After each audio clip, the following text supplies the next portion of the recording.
The morning sun cast long shadows across the palace courtyard as Catherine stood near the entrance, her fingers trembling slightly as she adjusted the pearl necklace that had once belonged to Diana. William watched her from across the room, noting how the light caught the worry lines that had recently appeared around her eyes. The past months had been harder than anyone outside these walls could imagine, and today marked another difficult chapter in their journey together. Catherine's health battle had remained largely private, shared only with the closest family members and a handful of trusted staff.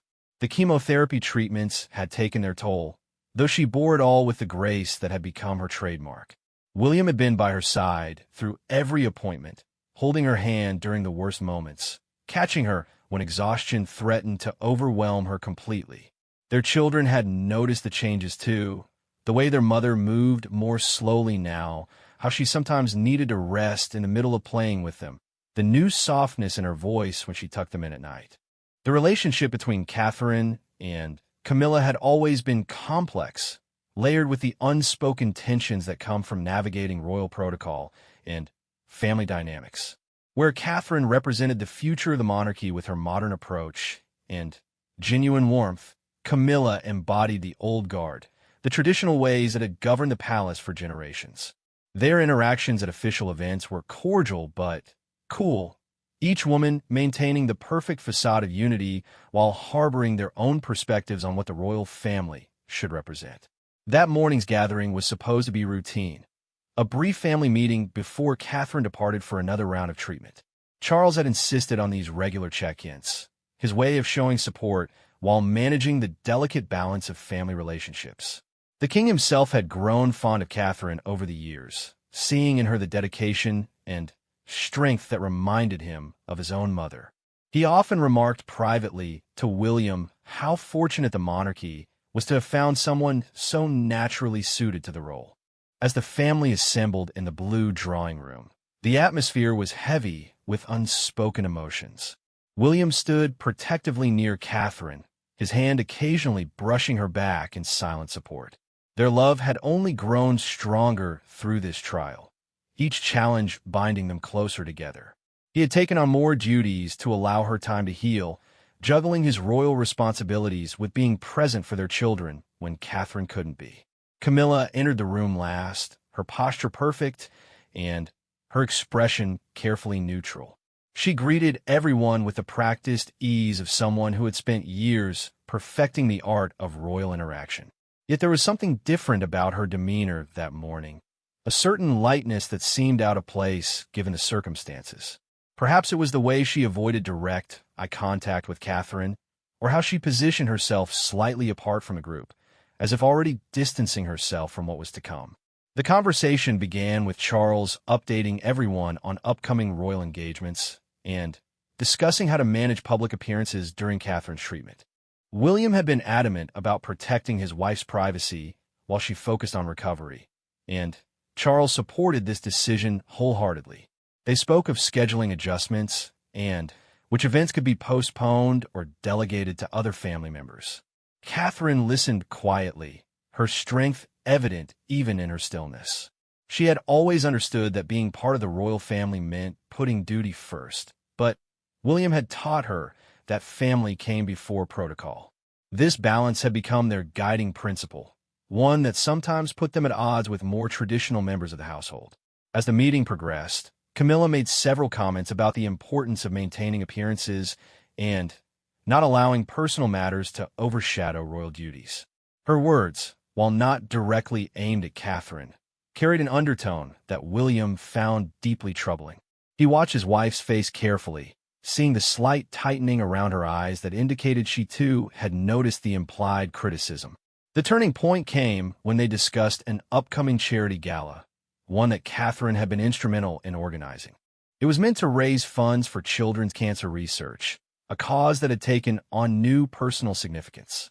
Camilla suggested that perhaps it would be better to have someone else take the lead, given the circumstances. The suggestion itself wasn't unreasonable, but the way it was delivered, with a slight smile and a tone that suggested Catherine's involvement might somehow diminish the event, struck a nerve. William's jaw tightened as he stepped forward, his protective instincts flaring. He had watched his wife fight not just cancer, but also the constant scrutiny and criticism that came with her position. To have someone within the family add to that burden was more than he could silently endure. His voice was controlled, but firm as he stated that Catherine would continue in whatever capacity she felt able, and that her personal experience would only add authenticity and power to the cause. Catherine placed a gentle hand on William's arm, a silent reminder of the composure they must maintain.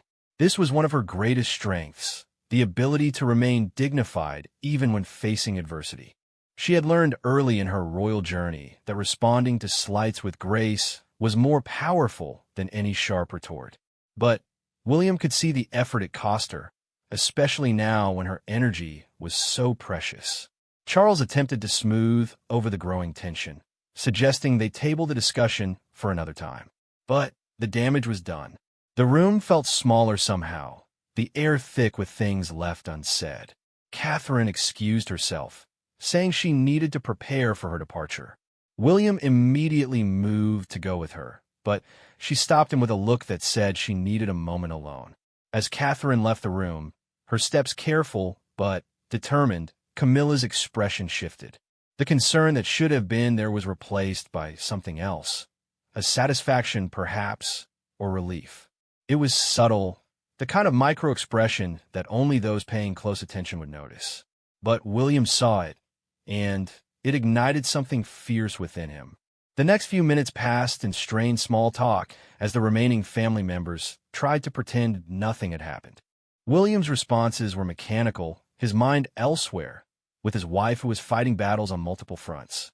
He thought of their children, who had been so brave through all of this, trying to understand why Mummy needed so much rest, why she sometimes cried when she thought they weren't looking. When enough time had passed to be considered polite, William excused himself and went in search of Catherine. He found her in their private sitting room, standing by the window that overlooked the gardens where they had walked countless times together. She wasn't crying, but the way she held herself, arms wrapped around her middle as if holding herself together, told him everything. He approached slowly, giving her time to compose herself if needed. This was their dance now, the careful navigation of support without overwhelming, of being present without pushing. When he reached her, she turned into his embrace without hesitation, and for a moment they just stood there, drawing strength from each other as they had done so many times before. They spoke quietly about the morning's events, Catherine expressing her frustration not with anger, but with a weary sadness. She had hoped that facing this challenge might bring the family closer together, but instead, it seemed to be highlighting existing fractures. William listened, his heart aching for the woman who had given up so much to stand by his side, who had embraced a life of service despite the personal costs. As they prepared to leave for the hospital, Catherine straightened her shoulders and fixed her makeup, transforming back into the composed princess of Wales the world expected to see. William marveled at her strength, even as he wished she didn't always have to be so strong. He told her as much, his voice thick with emotion, and for a moment her carefully maintained composure cracked. The goodbye that followed was one of many they had shared in recent months, but each one carried its own weight. William walked her to the car, their hands clasped tightly together. The staff had learned to give them privacy during these moments, understanding that even future kings needed space to simply be husbands. As they reached the vehicle, Catherine turned to face him fully, her hands coming up to frame his face. She spoke words meant only for him, reminders of their love and partnership, promises that she would keep fighting not just for herself, but for their family and their future together. William's eyes filled with tears he didn't try to hide. In that moment, protocol and propriety meant nothing compared to the woman he loved preparing to face another round of treatment that would leave her weakened but not broken. As Catherine settled into the car, William leaned in for one last kiss, whispering his own promises and declarations of love. The driver, who had been with the family for years, kept his eyes respectfully averted, though he too had grown fond of the princess and worried about these frequent hospital trips. William stepped back as the car began to move, his hand raised in a small wave that Catherine returned with a smile that didn't quite reach her eyes. It was then that William noticed Camilla standing at one of the palace windows, watching the departure. The distance was too great to read her expression clearly, but something about her posture, relaxed, almost pleased, sent a chill through him.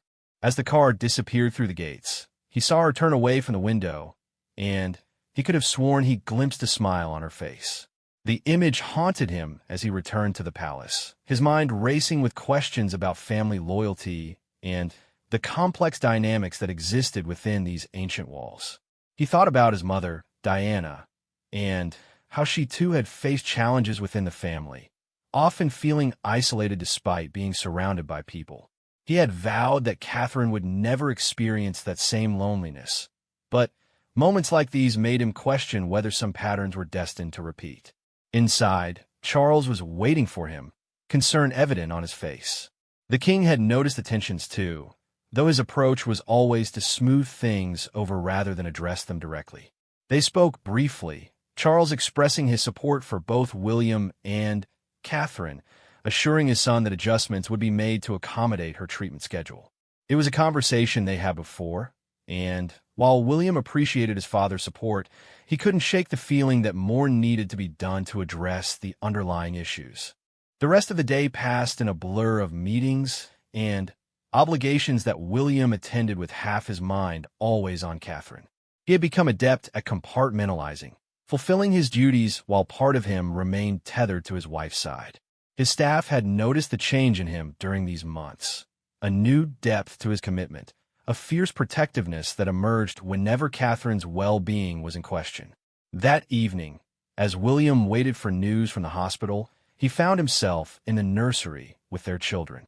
George, Charlotte, and Louis had adapted to the new routine with the resilience children often display, but they asked questions that were sometimes hard to answer.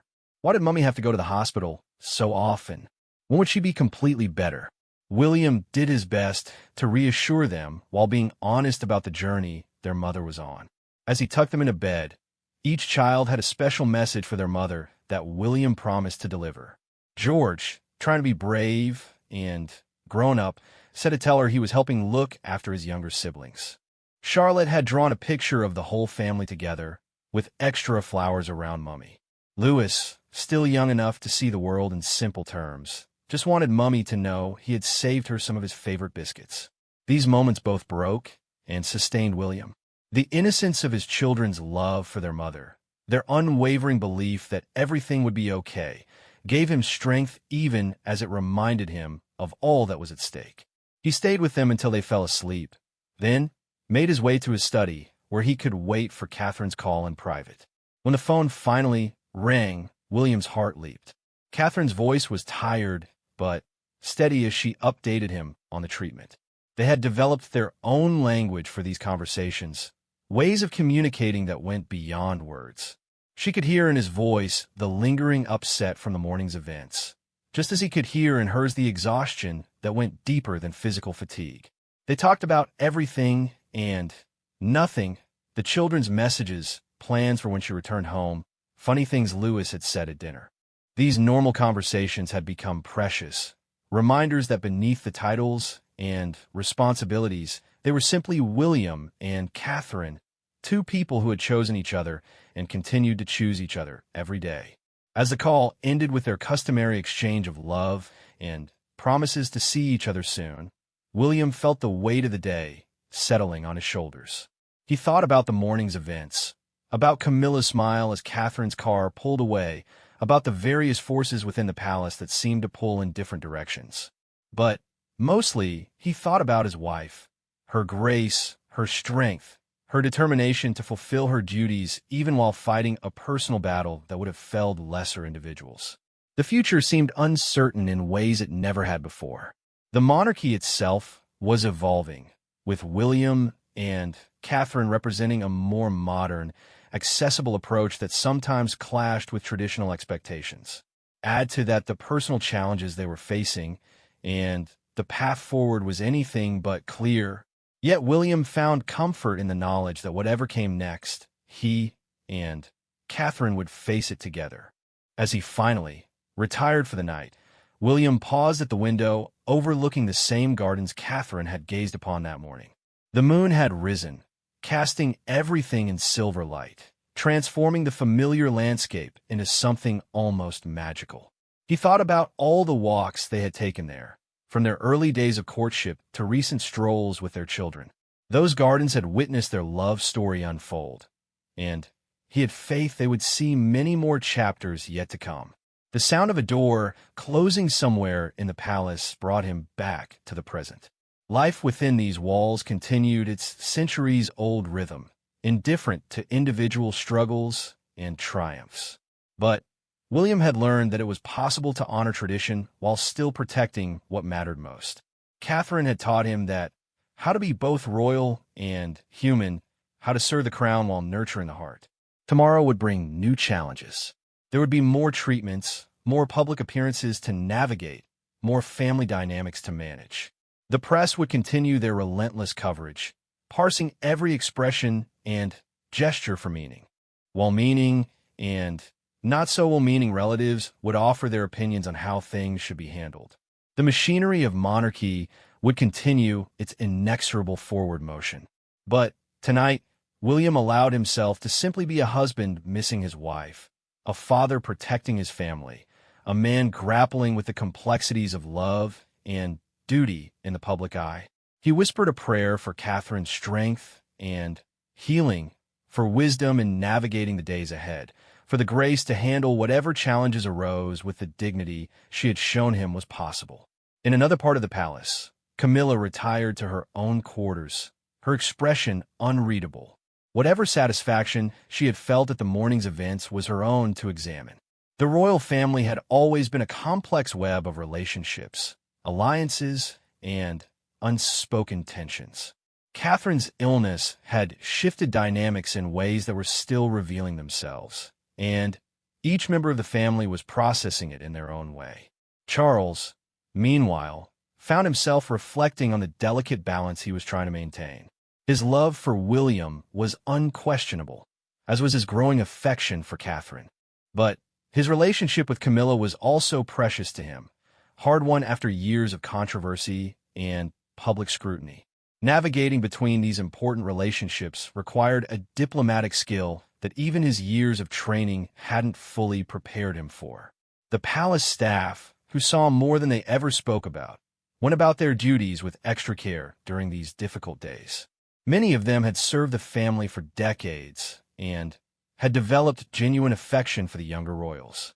They had watched William grow from a grieving boy to a confident man, had seen Catherine transform from a nervous girlfriend to a poised princess.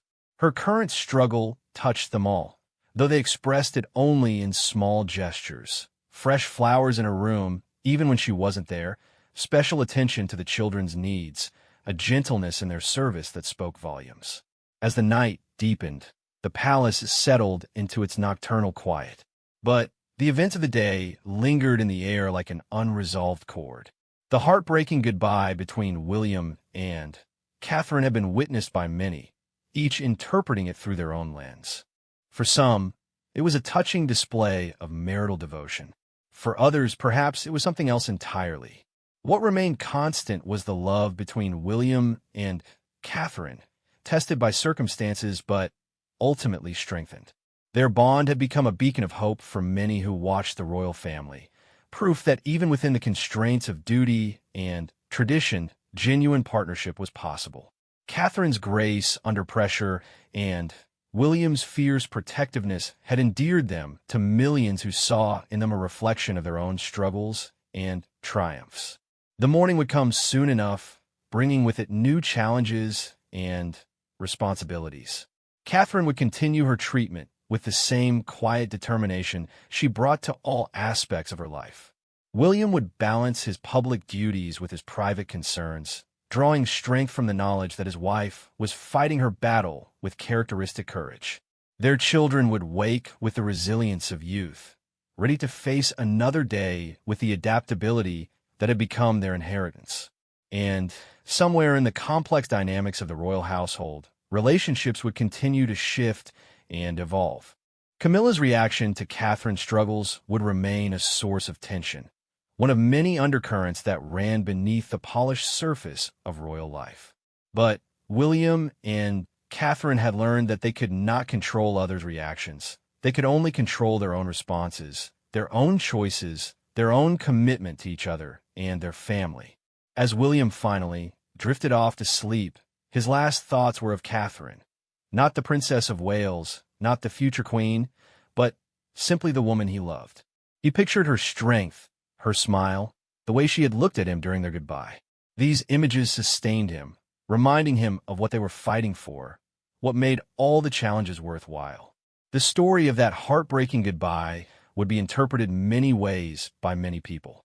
Some would focus on the tears, seeing them as a sign of weakness or drama. Others would recognize them for what they truly were, a testament to a love that transcended royal protocol, a partnership that had become the foundation upon which a future reign would be built.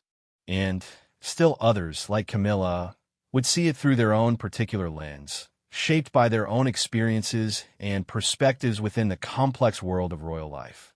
But for William and Catherine, the truth was simpler and more profound. They were two people facing an extraordinary challenge within an extraordinary life, drawing strength from their love and commitment to weather whatever storms might come. The tears shed at their goodbye were not signs of weakness, but badges of courage, evidence of a bond strong enough to withstand not just illness, but also the myriad pressures that came with their positions. As the palace slept, the gardens below remained bathed in moonlight, silent witnesses to the ongoing story of a royal family in transition. The ancient walls had seen many dramas play out over the centuries, but few had combined the personal and the public in quite the way William and Catherine's journey had. Their love story, tested by illness and complicated by family dynamics, continued to unfold with a dignity and grace that honored both tradition and the modern values they hoped to embody. Tomorrow would bring its own challenges and opportunities. But tonight, in the quiet hours between one day and the next, the palace held its breath, waiting to see how this latest chapter in its long history would resolve. And at the heart of it all were two people whose love for each other had become a light in the darkness, a reminder that even in the most traditional of institutions, the human heart could find ways to flourish and grow.